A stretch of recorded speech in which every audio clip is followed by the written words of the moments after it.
that we're going to have for now, it's going to be more into like OC. So how to make sure that you get your OC ready for summer peak? Because currently I know that most of you already finished all of the winter peak realization. You have closing meeting already. Your EPs have started to get back home. So how to make sure that you have a good closing experience with all of your previous OCs, and also make sure that you have all of your summer OCs ready. Okay, cool. So after that, we're going to get more deeper regarding how is the SOP implementation for attraction and consideration, and what's the thing that you need to take a note on, especially for this peak, which is attraction peak, and then we also need to prepare for consideration peak already. Okay, cool. So I want to see first. There is Amanda from Kuching, UPM, KP, UKM. I see from UTP also, JB, CU, Penang, Sunway, UNMC. Yes, yeah. For those who hasn't I mentioned before, make sure that you also put your LC name in your name when you enter, so I know like which LCs are here, so I know which one can fulfill the checklist of the prosperity visit. Okay, cool. But I hope also that all of you here can also have education and knowledge in terms of how can we actually make our IGV summer better. Okay, so I'm going to directly start. Yes, I'm going to start screen sharing. Okay, cool. Cool. So this is our first session. Mainly, we're going to talk about how to make sure we get our OC ready. So I think most of you here are mostly directors and also LCPPs, and I think LCP also. Yeah. So even though that you're directors and LCP and not LCPP, I hope that you know that OC is actually one of the most important elements in making a project successful, because that this group of people, they're actually directly impacting the society, and also make sure that the EP have the best experience during the 6 weeks period. Yeah, so how to make sure you make all of your OCs ready, and then how to make sure that your talent planning, you have your people ready with very clear job description, what kind of job description that you want all of them to have, what kind of position that you want to open in each of your project, and summer realization. Okay, cool. We go directly. Okay, so can you all share, like all of you and some of you that actually in hand in implementing winter realization? So how's your winter realization so far? Yeah, I want to hear from you. So can you share once people that want fulfilling? Okay, good. Yeah. Anyone else? So how's your winter realization so far? Some are still ongoing also. Yeah, yeah. Some LC I think it finished around March. Okay, not bad. Ongoing. Yeah, some of it still ongoing. Yeah. EP on border 1 week. Okay, cool. Ended well. Who is this? You haven't put your name. Yeah, but cool, cool. Ended well. Yeah. Is there anyone else who wants to share? Ongoing. So mostly all of you are still having project ongoing, is it? Border run week. So far, so good. Cool. Border run. So most of you are still having border run and having ongoing projects. Okay. Border run. Oh, okay. Are you going border run together? Okay.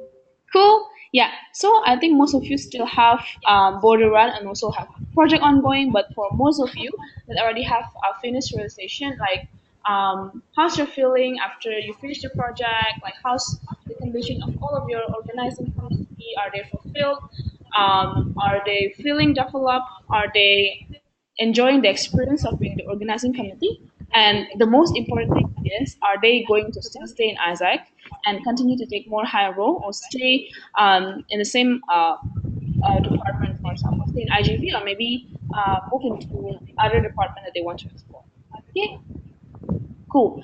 So I know that some of you still have border run, some of you still have project ongoing, but then again, I've never get tired of telling you and showing you this timeline. And then, yeah, time is very ticking. So this month is already the second month of attraction peak, and then March is already the global peak. So how to make sure that we also have our people ready to make sure that we can catch up with the global peak and then not lost all of our opportunities and also applicants.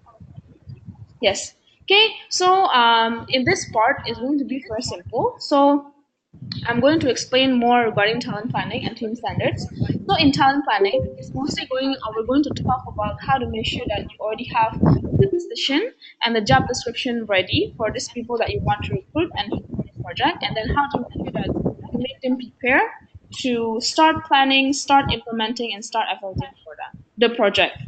Okay, and then the second one is team standards. In this part, I'm not going to explain you very deeply regarding team standards. I think it's going to be very brief. But then the point is how to make sure that you also, as a team leader, are implementing team standards to your future. And yeah, okay, cool. So actually, if you have your talent planning already, you can start opening your talent planning tool, or you can just take things in note of what's the thing that you need to take in note, especially in preparing your OC structure and OCJD. So the first is after opening a project, review again your talent planning and see if the number of people in the OC team is aligned with the goal that you want to achieve. So I've seen some of you that already opening the project and then start searching for applicants. But then when you start opening the project, you have the feeling that you actually want to do more. You actually have the feeling that you want to explore more partners. You want to uh, invite more EPs to your project. But then during that time, you actually forgot that you have insufficient talent to actually put in your project, for example. So like you want to have like 100 EPs realized, for example, like in in all of your LC in one peak, but then you only have like less than three OCs in one project or less than two OCs in one project. Yeah. So how's going to happen with them? Are they going to burn out? Are they going to get overwhelmed? Because like the capacity and the people that you want to deliver the experience to and the people that you have is actually not aligned. Yeah. So the main thing is always review again your project and then also aligned with how many people that you want to put in for the project. Cool. And then the second one is review again the structure of each project that you have. Make sure that um, it's aligned also with the activities that you have in the project. Okay, so for example, that if your project mainly have a lot of external activities, or if your project have a lot of things that needs to be, for example, doing a lot of events, doing a lot of outreach to externals. So how to make sure that you have that amount of people, for example, that are taking care of the key activities enough in the project. Yeah. So review again its structure. Make sure that it's according to the activities.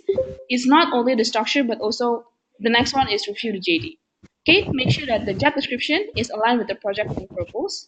And again, the last one is ask your MCPP, which is me for confirmation again regarding the final planning of your OC.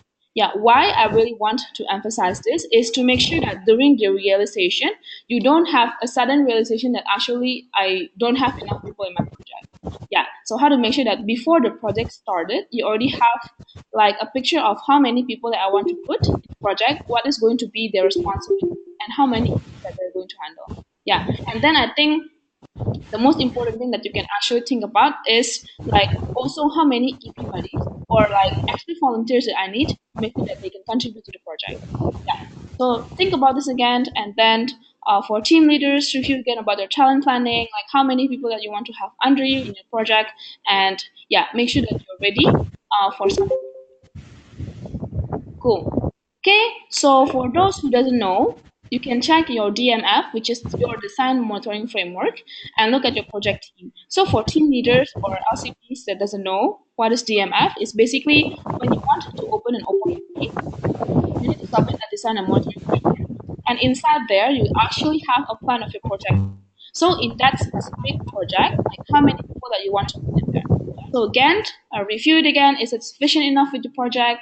And again, is it also sufficient with the target and goal of how many people that you want to put? And then the second thing is look at your talent planning. Is your OC structure aligned with how many people in each project? Okay, again, think of how many people. Yeah. So make sure that you have sufficient enough people in there. And then next one is look back to the suggested national structure. So you can again, if you're confused or if you're feeling lost, okay, so if I want to have this OC, what is going to be their job description and what is the thing that they need to do? Okay, so you can have a benchmark, look at the national structure to get clarity and insights on how you should design your structure and JD. Okay, and then the output should be project team in DMF are fixed and aligned based on the time planning. So the project team that you put in your monitoring framework are actually aligned and fixed with the time planning that you have during NPM. Okay, so this is like the end output that we want to have. So you have a very clear structure of how many people and OCs that you want to project.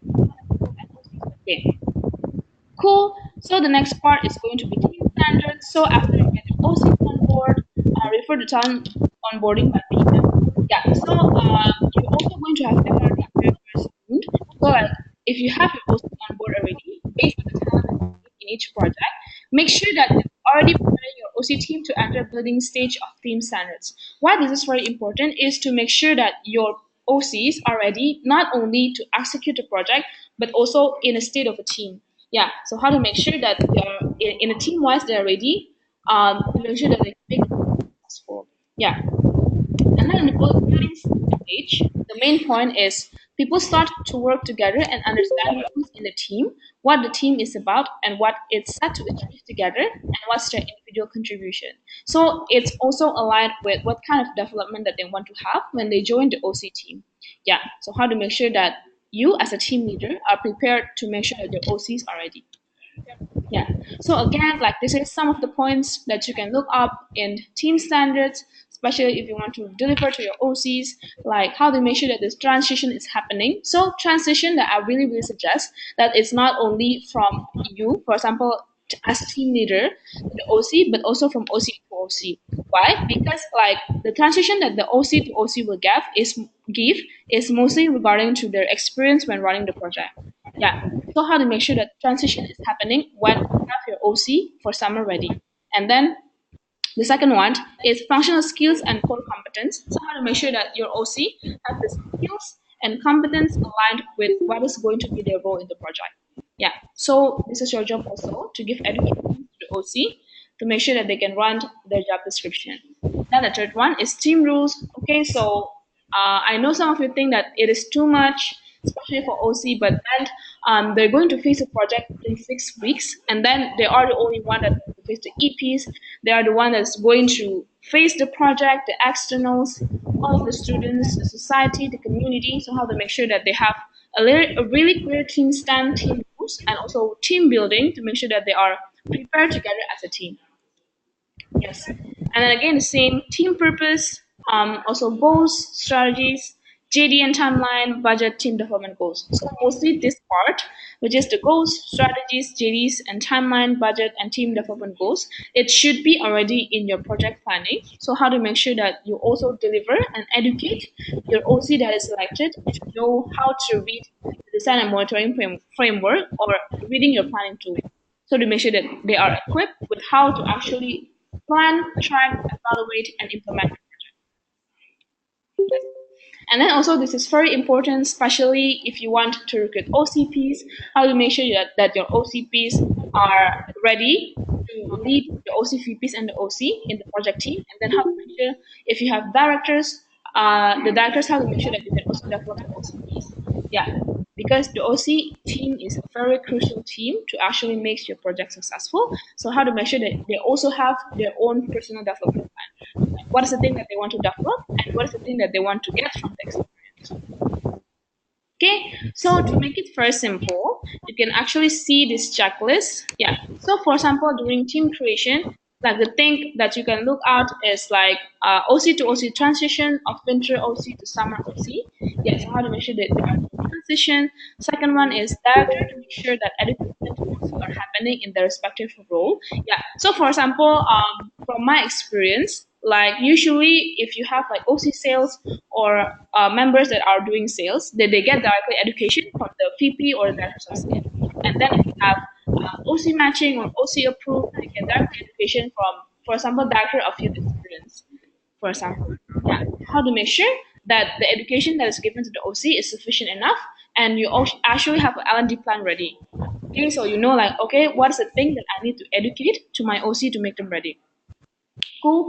And then the next one is have OC first meeting and decide the team behavior, goals, and plan. And then based on the experience, it will be very, very good for directors there also during the first meeting to see like guide them and facilitate them in building their team behavior, team style, and team goals. Okay, and then the next one is team plan. So the first one is make sure that OC understands the content of the DMF and know their contribution of their roles to the project. Yeah, so in this part is more into like how to make sure that they know that to read the plan, they know how to monitor the plan, they know how to evaluate it and implement it. Cool. And then the next one is individual plan. So make sure OC will ensure LDA and PDP. OCPP will be accountable to OCP, while OCP will be accountable to directors for team standards implementation. Yeah, I know that some of you have different kind of structure, so it will be the same, but then OCPP will be more accountable to OCP. Yeah, so how to make sure that they are staying together as an OCT. Okay, cool. Yeah, so this is going to be also one of our checklists in the prosperity visit. So the checklist will be review and finalize OC role assignment for summer project before 15th of February. Okay, so the action step for this is make sure that the structure that you have in DMF, which is your design monitoring framework of each of your project, are aligned with your talent planning. Okay, so I know that I think some of you still have revision in talent planning, so make sure that it's done and finished so you can actually start to onboard your OC and have the plan to educate them ready. Okay, cool. So that's all for this session. So I will open a question and answer session. So do you have any question? If not, you can just wave or give any signal. Okay, wave. Cool.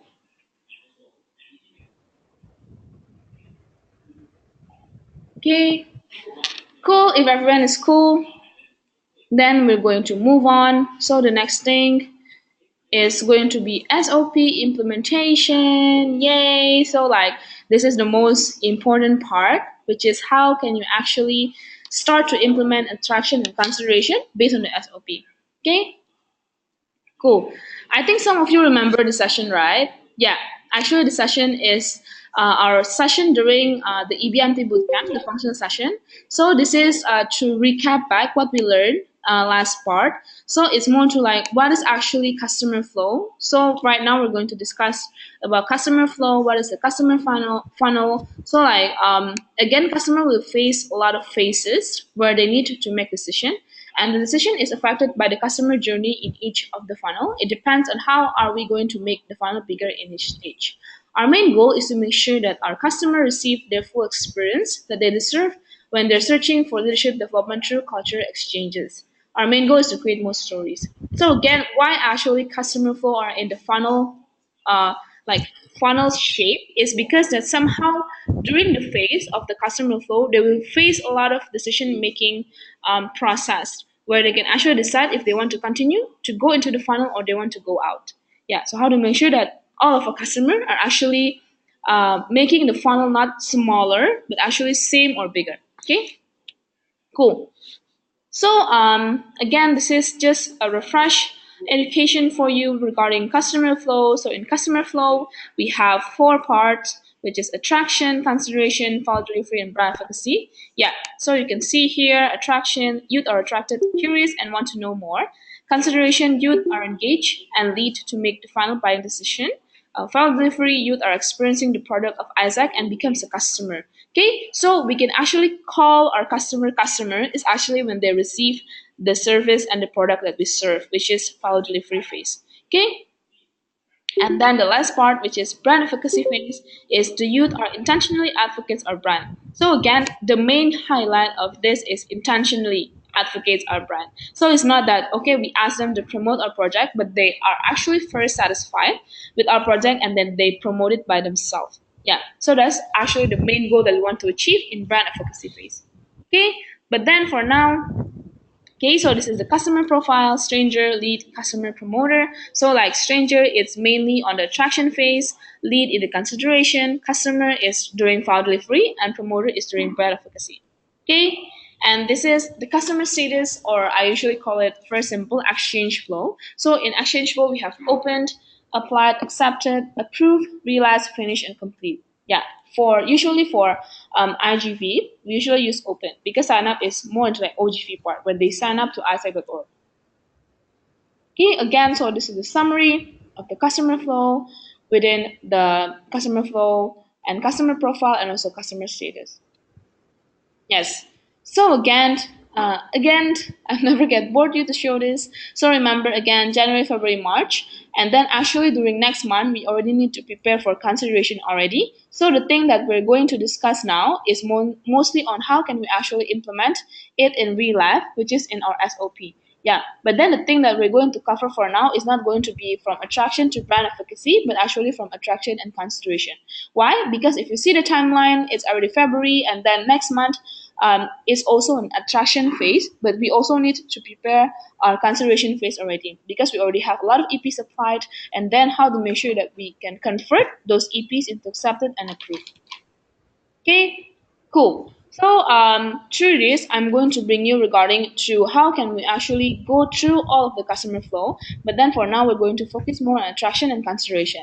Okay, so the first thing is read through the youth customer flow again. So as a team leader, as a VP, as an LCP, you also need to know that what is actually inside each of the customer flow. Like if you really want to read it very specifically, you can access and search in Isaac Hub, you search customer flow, they have a very specific booklet inside and how they can actually define each of the activities in attraction, consideration, value delivery, and brand advocacy. And for now, we're going to cover mostly on attraction and consideration. So if you're curious and you want to learn more, you can access on Isaac Hub. And then, yeah, to understand the big picture of customer experience pathway that a general youth will go through with Isaac. Yeah, so it's really important for you to really understand about customer flow first before you can actually get into deeper to the SOP implementation. Okay, so see here, this is again the summary of the customer flow, and then if you see below, you can also see the conversion. So like for example, from opens to applied, applied to accepted, accepted to approve, approved to realized, realized to finish, and finish to complete. Yeah, basically this is the measurement that we have in each of the customer flow. Okay, cool. So the step two is read through the full SOP for iGV to understand the whole concept of iGV operation based on customer flow. Okay, so I will click this and I will bring you to our iGV master tool. Yeah, so you can actually access our SOP in the iGV master tool. You can find it here in the SOP youth. Yeah, so this is actually the SOP that we have nationally. Yeah, it stated also like the time of how long that you can actually implement the step in each of the customer flow. So we divide into four parts. We have attraction, consideration, value delivery, and brand efficacy. Yeah, so make sure you know where to actually access our national SOP. Okay, cool. We get back to here again. So you can look at the full SOP of iGV.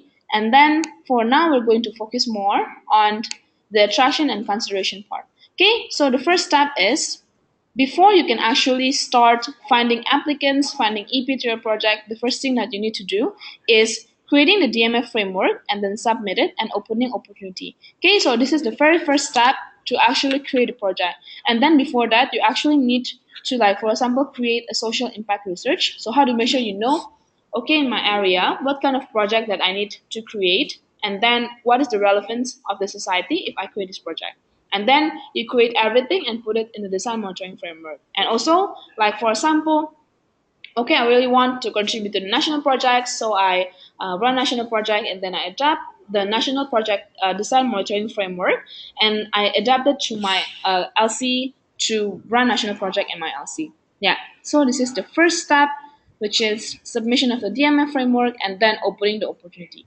Okay, so after you already open your opportunity, we will do opportunity marketing to promote projects. So if you still remember yesterday's session, so this is the thing that you need to do to actually find applicants. So how to make sure that you already done opportunity marketing, you prepare your IR plan, you prepare all of your promotional materials, you prepare all of your booklet, you already know who to contact, you already have a goal, how many EPs that you want to have from which entity to your project, then you can start finding applicants. Yeah. So this is actually the process from IGV from attraction to consideration. Yeah, so this is the thing that we need to do now to actually find applicants. Okay, cool. We move on to the next part. Yes. We move on to the next part. Again, so this is from applicants to accepted. Yeah.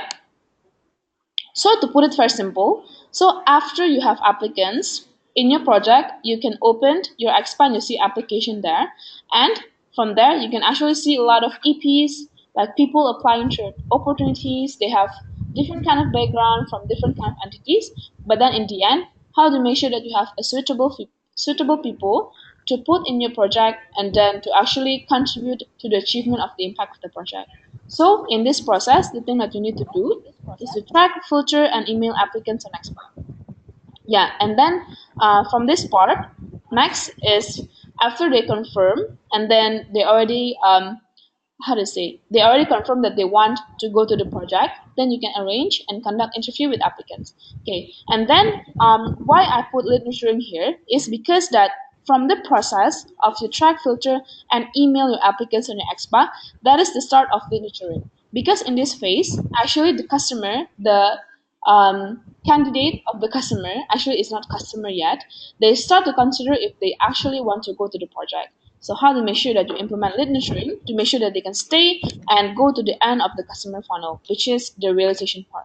Okay, and then from this part you can do a lot of the lead nurturing activities, and then also we're going to launch the lead nurturing template soon. We're going to use a very simple and attractive application which is Sun in Blue. And then if some of you know, it's the application that I always send you the iGV newsletter to. Yeah, so we're going to try to use it for our EPs, and then we're going to launch it in this month. Okay, and then the next one is after you arrange and conduct interview with applicants, you can mark in your in your tracker that the applicants is already contacted.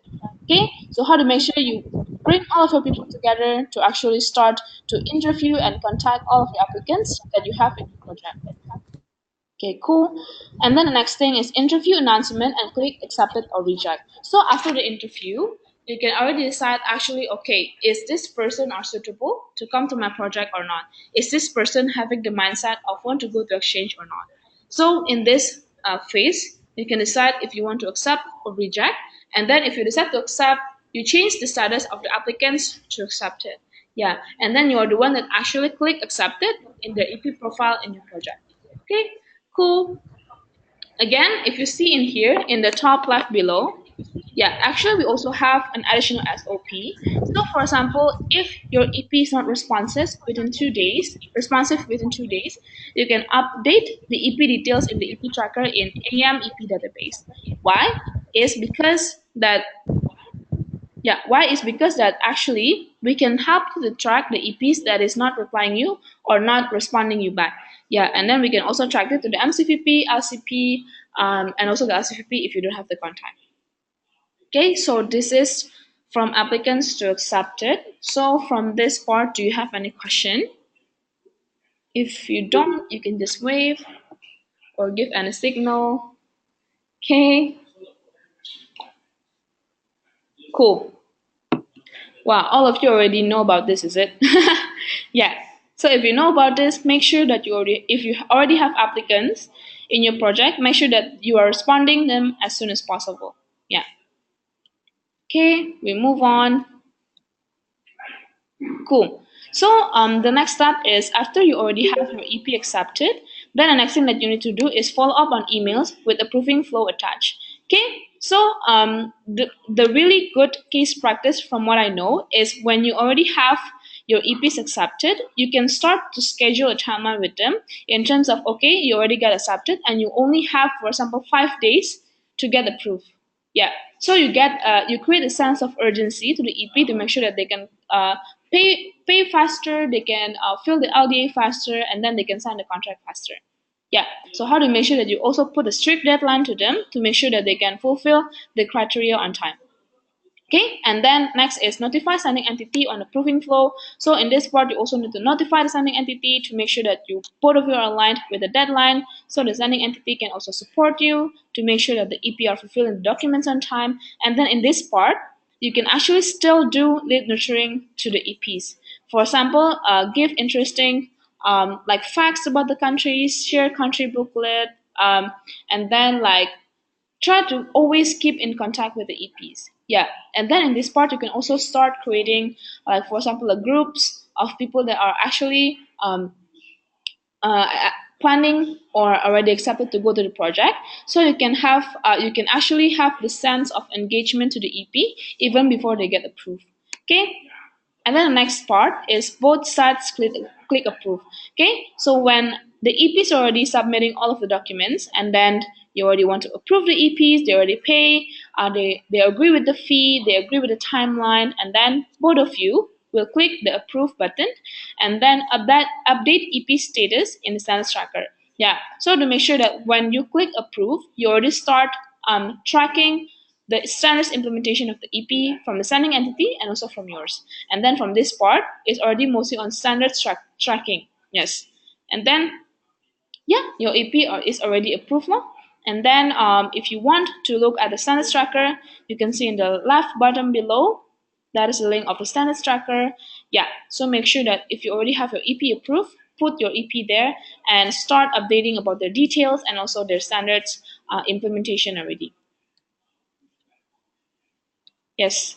Cool. So for this part, the call to action is make sure you don't scale this SOP to your members. For team leaders, make sure that your members know what is SOP, what is the customer flow, what is the thing that they need to do in their role, especially the OC's role that is related to both of this thing.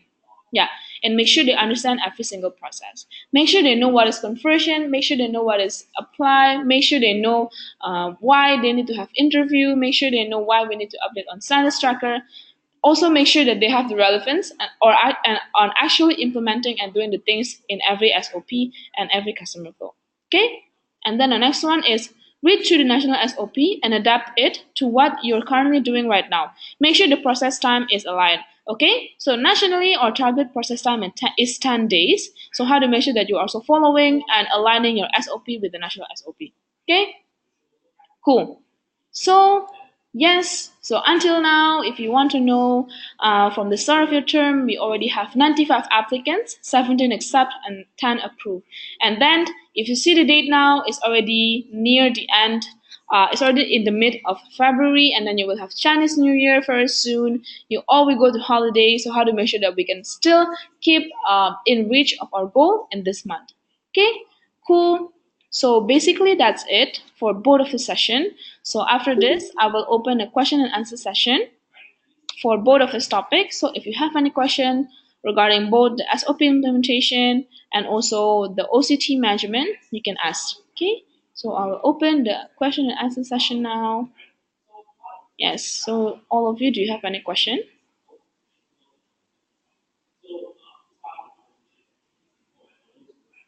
No?